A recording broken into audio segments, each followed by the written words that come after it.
And welcome to call for care. मैं हूं नमिता सचदेव और आज हम बात करेंगे रिंकल प्रॉब्लम इन विमेन के बारे में। रिंकल्स यानी झुर्रियां हम सबको पता है, लेकिन आजकल यंग एज में रिंकल्स की प्रॉब्लम क्यों आती है, यानी 30 के बाद ही ये झुर्रियों की समस्या क्यों शुरू हो जाती है और इसे हम कैसे दूर कर सकते हैं, इसके बारे में बात करने के लिए हमारी नेचुरोपैथ एक्सपर्ट रजनी दुग्गल जी इस वक्त हमारे साथ स्टूडियो में। So let's welcome a first. Rajni ji, बहुत बहुत स्वागत है आपका। हेलो। तो इससे पहले कि रजनी जी के साथ में अपनी बातचीत को शुरू करूं, मैं अपने दर्शकों को एक खास झलक दिखाना चाहूंगी कि रिंकल्स की समस्या क्यों शुरू हो जाती है और वो भी यंग एज में यानी 30s के बाद। आइए देखते हैं। गुजरते वक्त और बढ़ती उम्र के साथ हमारे शरीर में भी बहुत से बदलाव आने लगते हैं। इन्हीं बदलावों में एक है स्किन पर रिंकल्स यानी झुर्रियों का आना, क्योंकि बढ़ती हुई उम्र स्किन की इलास्टिसिटी और थिकनेस को कम कर देती है और प्रॉपर केयर ना होने पर ये उम्र के साथ बढ़ती चली जाती है, जो रिंकल्स का कारण बनती है। रिंकल्स की शुरुआत आंखों के नीचे काले घेरे से होती है, जिसे साइन ऑफ रिंकल भी कहते हैं।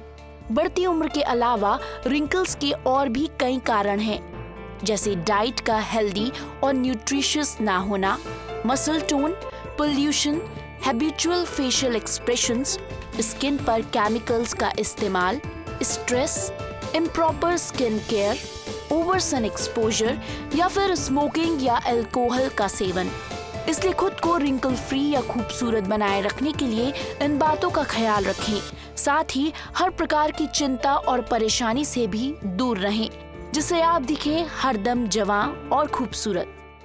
तो ये तो कुछ इंपॉर्टेंट फैक्टर्स हैं जो ब्रीफली हम सबको ये बताते हैं कि रिंकल्स की समस्या जल्दी क्यों आ रही है आजकल, खास करके विमेन में। अब अगर फीमेल्स की बात करें तो आप किस एज में कहेंगी रजनी जी कि रिंकल्स की प्रॉब्लम आनी शुरू हो जानी चाहिए?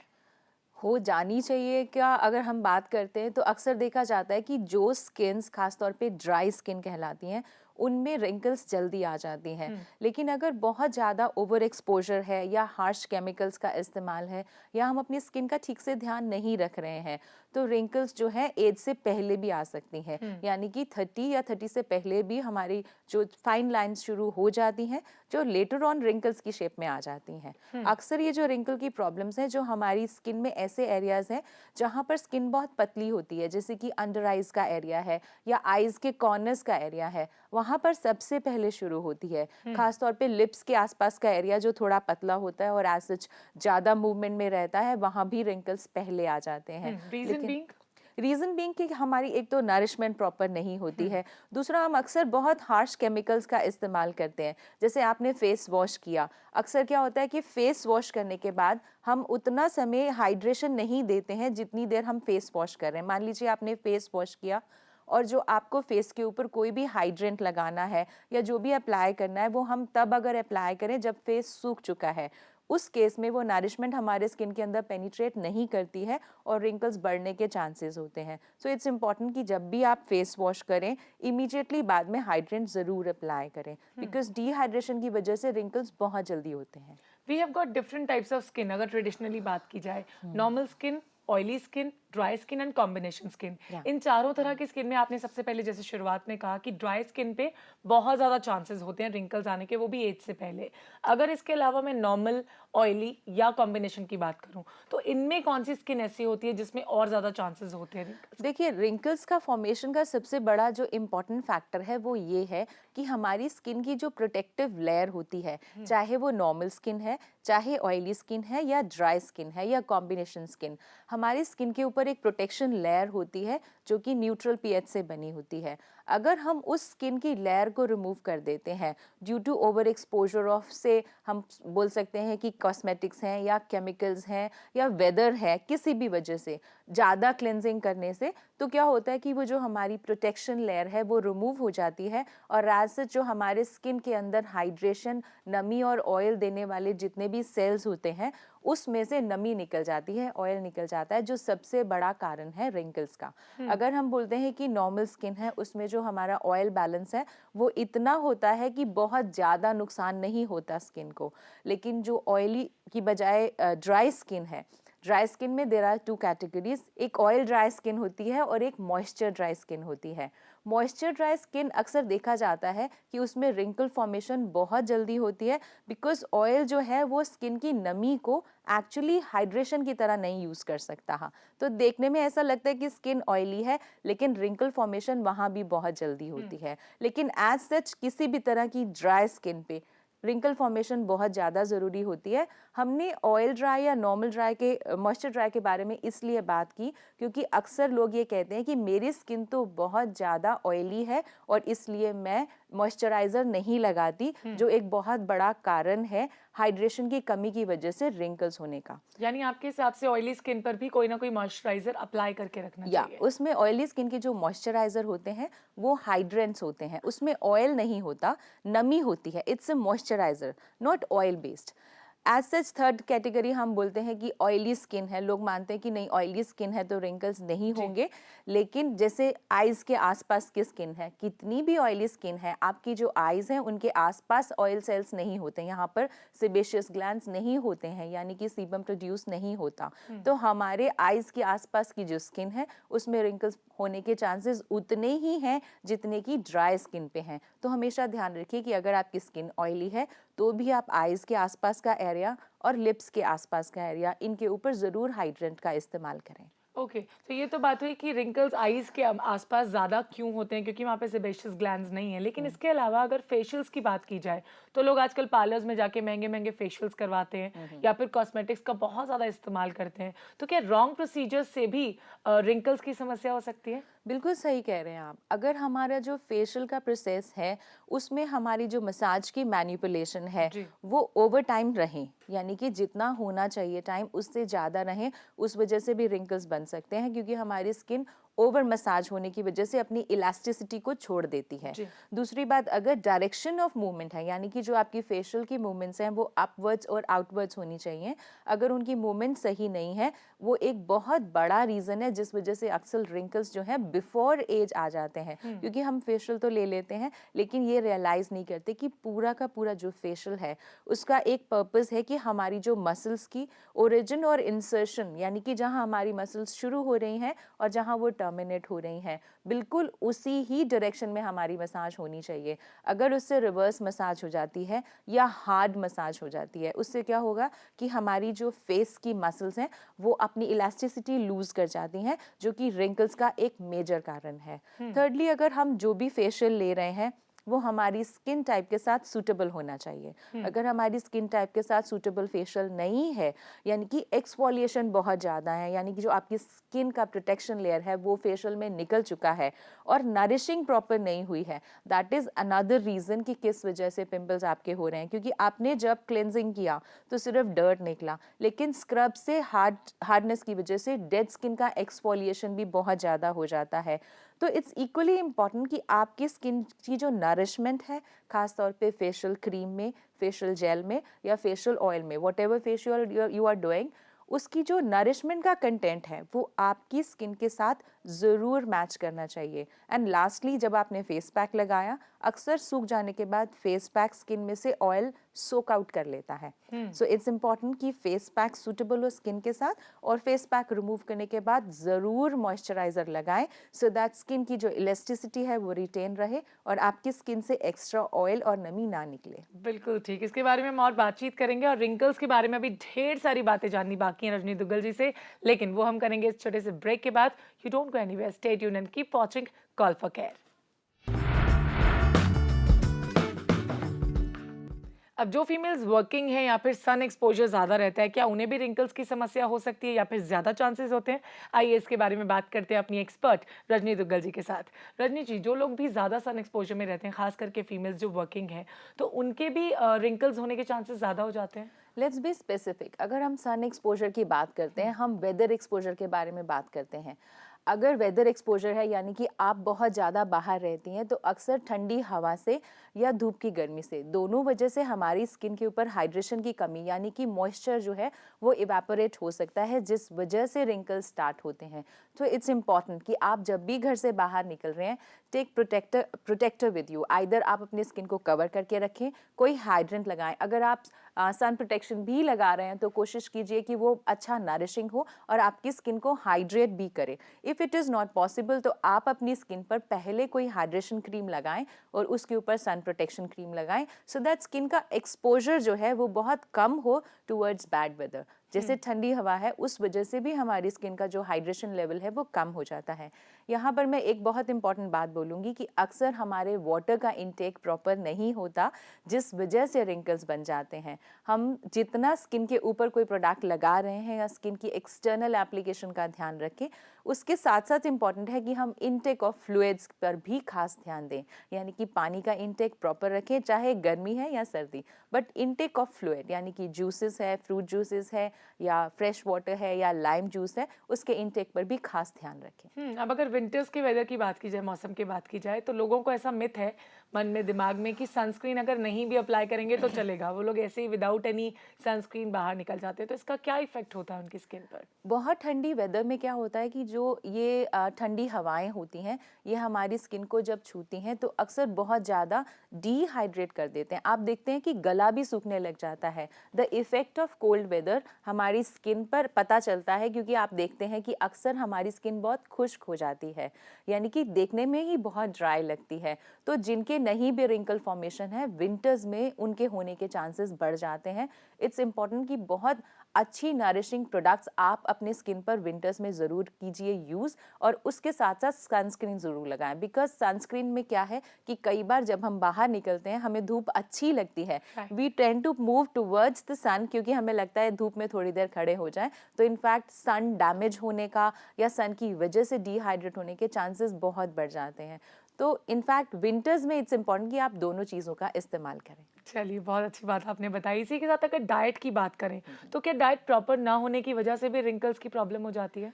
बहुत अच्छा क्वेश्चन है। अगर हमारी डाइट में विटामिन ई, विटामिन ए और विटामिन सी की डेफिशिएंसी है तो रिंकल्स की फॉर्मेशन बहुत बढ़ जाती है। टू बी वेरी स्पेसिफिक, अक्सर हमने देखा है कि आजकल डाइट्स में से घी मिसिंग होता है। किसी भी तरह का घी, चाहे देसी घी है, बटर है, यानी कि ऐसे सारे प्रोडक्ट्स जिससे हमारी स्किन को डायरेक्ट इंटरनल नरिशमेंट मिलती है, वो हमारी डाइट में से मिसिंग हो जाते हैं, जस्ट बिकॉज हमारे को अवेयरनेस नहीं होती है या हम ध्यान ही नहीं रखते हैं। We are just filling our stomachs without realising कि हमारी स्किन में जो नरिशमेंट है वो हमारे फूड के थ्रू आ रही है। तो ऐसे फूड्स, खास तौर पे अगर हम बोलते हैं दलिया, बहुत सारे लोगों की डाइट में से मैंने देखा है कि दलिया मिसिंग है, जबकि दलिया यानी कि गेहूं में ऐसा विटामिन होता है, विटामिन ए पाया जाता है, जो स्किन रिन्यूअल में बहुत हेल्प करता है। तो मैं सजेस्ट करती हूँ कि अगर किसी की स्किन पे रिंकल्स बहुत ज़्यादा हैं तो आप अपनी डाइट में देसी घी और स्प्राउटेड दलिया इसको ज़रूर इनटेक करें, तो आप देखेंगे कि स्किन का फॉर्मेशन बहुत अच्छा हो जाता है। आंवले के लिए क्या कहेंगी आप डाइट में इस्तेमाल विटामिन करने के सी, लिए? आंवला तो बहुत ही इम्पॉर्टेंट है, बिकॉज उससे हमारे जो स्किन के सेल्स हैं वो बहुत हेल्दी बनते हैं, रेडिएंट बनते हैं। इनफैक्ट आजकल विटामिन सी में जितने भी आपके संतरा है या ऐसे जो फ्रूट्स हैं, सिट्रस फ्रूट्स हैं, उसका इंटेक ज़रूर करें, तो आप देखेंगे कि स्किन का फॉर्मेशन बहुत हो जाता है और काफ़ी हद तक आप रिंकल्स को अवॉइड कर पाएंगे। चलिए, तो vitamin A, vitamin E and vitamin C is considered very good for skin, अगर आप चाहते हैं कि स्किन पर झुर्रियों की समस्या बिल्कुल ना हो या फिर जल्दी शुरू ना हो। इसी के साथ बात करते हैं हम देवकी के साथ, जिन्होंने फरीदाबाद से हमें कॉल किया है। हेलो जी देवकी जी, नमस्कार। बताएं, क्या पूछेंगी? मैं ये पूछना चाहती हूँ कि मेरे चेहरे पे रिंकल बहुत आ रहे हैं और आंखों के नीचे ज्यादा हैं, तो उसके लिए कौन सा ट्रीटमेंट लेना चाहिए? सबसे पहले आप हमें बताइए कि आपकी एज कितनी है? 45। 45 इयर्स। अब 40 के बाद मुझे लगता है कि इट्स अ नेचुरल फिनोमेना कि रिंकल्स आने शुरू होंगे। इसे कंट्रोल किया जा सकता है, लेकिन खत्म करना मैं कहूँगी पूरी तरह पॉसिबल नहीं हो सकता। तो what would you say about it? इनकी एज के लिए मैं बहुत अच्छी रेमेडी बताती हूँ, बहुत सिंपल है। घर में आपके पत्ता गोभी मिलती होगी, कैबेज। कैबेज में सारे ऐसे मिनरल्स हैं और उसमें विटामिन ई बहुत ज़्यादा है। विटामिन ई का कंटेंट भी बहुत अच्छा है। आप उसको क्रश कर लीजिए कैबेज को और उसका पल्प बना लीजिए। अब इस पल्प में आप डालेंगे थोड़ा सा दही, थोड़ा सा दूध और साथ में पेस्ट फॉर्मेशन के लिए आप इसमें डाल सकते हैं जौ का आटा। जौ का पाउडर ले लीजिए। इसको आप पेस्ट फॉर्म में बना लीजिए और 1 चम्मच शहद में इसको पूरा फॉर्मेशन कीजिए और अपने फेस पर लगाइए। आप इसको 1 वीक में 1 बार ज़रूर लगाएं। फेस पर लगाने के बाद आप इसको थोड़ी देर फेस पर छोड़ दीजिए और लगभग 20 मिनट के बाद इसको धीरे धीरे स्क्रब करते हुए उतारें। आप देखेंगे कि स्किन की टाइटनिंग का और रिंकल्स का एक इफेक्ट जो है इस पत्ता गोभी के फेस पैक के साथ बहुत अच्छा आ जाता है। पत्ता गोभी के साथ जब हम शहद मिलाते हैं, शहद बहुत अच्छा नरिशर है और जो मिल्क और दही है वो हमारी स्किन को बहुत अच्छा ग्लो देती है, जो कि खासतौर पे टैन रिमूवल में बहुत काम करता है। अगर आपको लगता है आपकी स्किन बहुत ड्राई है तो इसी पैक में आप थोड़ा सा आमंड ऑयल भी डाल सकते हैं। चलिए, तो इस रेमेडी का इस्तेमाल कीजिए और देखेंगे कि रिंकल्स की समस्या धीरे धीरे खुद ही दूर होने लग जाएगी। इसी के साथ वक्त हो गया हमारे शो पर भी एक और छोटा सा ब्रेक लेने का। आप कहीं मत जाइए, देखते रहिए कॉल फॉर केयर। भाई, अब स्किन की कोई भी प्रॉब्लम हो, लेकिन फीमेल्स को बहुत टेंशन हो जाती है कि हमारी स्किन पर झुर्रियाँ नहीं आनी चाहिए या हमारी स्किन बिल्कुल भी प्रॉब्लमेटिक नहीं होनी चाहिए। तो उसके लिए हम क्या कर सकते हैं, यानी रिंकल्स की समस्या को हम कैसे दूर कर सकते हैं, इसके बारे में रजनी दी के साथ बातचीत मैं करूंगी। लेकिन अभी मैं जानना चाहती हूँ कि अगर हम लक्षणों की बात करें तो जब रिंकल्स की शुरुआत होती है एक चेहरे पर आने की, तो क्या इसके सिम्टम्स नजर आते हैं? देखिए, धीरे धीरे क्या होता है कि आपको जो फाइन लाइंस की विजिबिलिटी है वो बहुत बढ़ जाती है। अक्सर हमने देखा है कि जब रिंकल्स हमारी स्किन पर शुरू होते हैं तो सबसे पहले रिंकल्स यानी फाइन लाइंस के रूप में आते हैं, जो कि आईज के आसपास आते हैं। बहुत फाइन लाइंस हमारे बात करते हुए विजिबल होने लग जाती हैं, स्माइल के साथ विजिबल होने लग जाते हैं। सेकेंडली, जब ये सिम्टम आते हैं तो हमारे लिप्स के कॉर्नर्स में आते हैं। लिप्स के कॉर्नर्स में जो लाफिंग लाइंस हैं उनकी विजिबिलिटी बढ़ जाती है। ये दो सिम्टम्स हैं जो इंडिकेट करते हैं कि दीज फाइन लाइंस जो हैं in the long run wrinkles में टर्न कर जाएंगी और वो बिल्कुल सही समय है। आप अपनी स्किन की कंडीशनिंग का ध्यान रखें। खास तौर पर जो भी आप स्किन पर अप्लाई करें, मेक श्योर कि उसमें एंटी रिंकल प्रॉपर्टीज जरूर हों। चलिए, इसी के साथ हम बात करेंगे सुषमा के साथ फोन लाइन पर। जी सुषमा। मैम, ये रिंकल्स ना आए फेस पे, इसके लिए हमें क्या करना चाहिए? Very nice question. रिंकल्स आए ही नहीं, इसके लिए क्या करें? बहुत अच्छी रेमेडी बता रही हूँ, आप उसको रेगुलर इस्तेमाल करेंगे तो रिंकल्स आपके फेस पर नहीं आएंगे। ये जो रेमेडी है ये हर एज ग्रुप के ऊपर सूटेबल है and I think one must try अगर आप रिंकल्स को प्रिवेंट करना चाह रहे हैं। इसके लिए चाहिए आपको अंकुरित गेहूँ। अंकुरित गेहूँ में विटामिन ए बहुत ज़्यादा होता है जो रिंकल्स के लिए बहुत अच्छा है। अंकुरित गेहूं को आप पल्प बना लीजिए। उस पल्प में आपने डालना है थोड़ा सा पत्ते गोभी का रस। जो पत्ता गोभी है जब आप उसको बॉईल करते हैं तो उसमें वो सारी क्वालिटीज होती हैं जो एंटी रिंकल का इफेक्ट देती हैं, राइट। इसके अलावा तीसरा है एप्रिकॉट ऑयल यानी खुबानी का तेल। ये इजीली मार्केट में अवेलेबल होता है। खुबानी के तेल में मैक्सिमम विटामिन ई होता है जो रिंकल्स को बचाने में हमारी बहुत हेल्प करता है। ऑल टुगेदर इन सबको आपने पेस्ट बनाना है। आप चाहें तो पेस्ट बनाने के लिए यूज कर सकते हैं जौ का आटा या संदल पाउडर। जौ का आटा मिल जाए तो बेस्ट है। इन सबको पेस्ट फॉर्म में बना लीजिए। सबसे पहले आप अपनी स्किन को साफ कीजिए थोड़े से गर्म दूध के साथ। वार्म कर लीजिए मिल्क को, उसमें कॉटन डिप करिए और उससे पूरे फेस को साफ कर लीजिए। और ये जो मैंने आपको पैक बताया है जिसमें आपने डालना है चोकर का गेहूं का अंकुरित किया हुआ पल्प, साथ में थोड़ा सा आपने डालना है बॉइल्ड किया हुआ पत्ता गोभी का पानी और उसमें डालना है थोड़ा सा खुबानी का ऑयल और पाउडर फॉर्म में डालना है जौ का आटा। इन चारों को आप फॉर्म कीजिए एक पेस्ट में। पत्ता गोभी का पानी ज़्यादा बॉईल करके रखिए क्योंकि जब आप वॉश करेंगे तो उसके लिए भी आपको इसी की ज़रूरत पड़ेगी। तो आपने इसको पेस्ट फॉर्म में बनाना है, पूरे फेस पे अप्लाई करना है वार्म मिल्क से साफ करने के बाद और लगभग 20 मिनट इसको फेस पर रखिए। उसके बाद हाथ को गीला कीजिए थोड़े मिल्क में और धीरे धीरे स्क्रब करते हुए आप इसको रिमूव करें। इन दी लॉन्ग रन अगर फाइन लाइंस हैं वो तो डेफिनेटली रिमूव हो जाएंगी और अगर रिंकल्स हैं तो धीरे धीरे वो फिल इन होने शुरू हो जाएंगे क्योंकि इसमें वो सब कुछ है जो हमारी स्किन को चाहिए है नरिशिंग के लिए और रिंकल्स को दूर करने के लिए।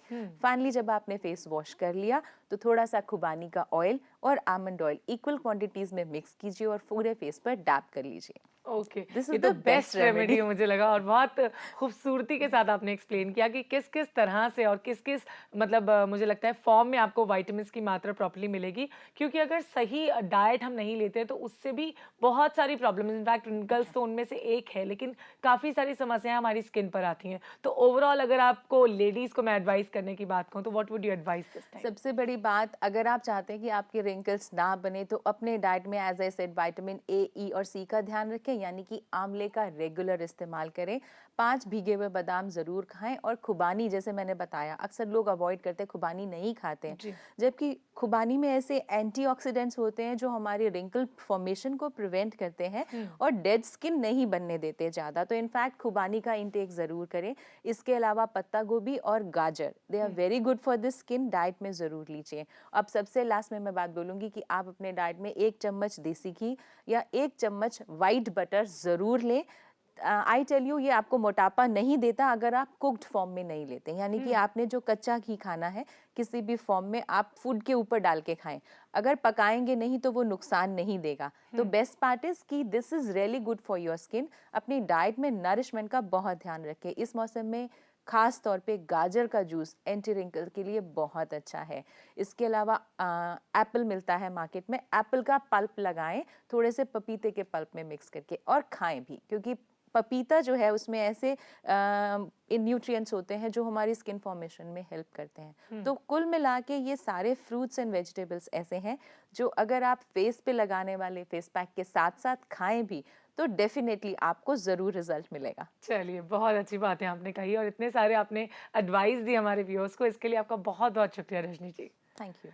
तो फ्रूट्स एंड वेजिटेबल्स खाएं भी, लगाएं भी। जितना ज़्यादा नेचुरल रेमेडीज़ का स्किन पे इस्तेमाल करेंगे उतने ही कम आपको साइड इफेक्ट्स दिखाई देंगे, और जितना ज़्यादा कॉस्मेटिक्स का इस्तेमाल करेंगे उतने ही ज़्यादा आपको साइड इफेक्ट्स नजर आएंगे। तो इनको ज़रूर फॉलो कीजिए। साथ साथ स्ट्रेस को जितनी हद तक हो सके अपनी ज़िंदगी से टाटा बाय बाय कहिए, दूर रखिए, तो आप देखेंगे कि ज़िंदगी कितनी खुशहाल हो जाती है और स्किन प्रॉब्लम्स क्या, कोई भी प्रॉब्लम खत्म हो जाएगी। तो आज के लिए दीजिए हमें इजाज़त। नमस्कार।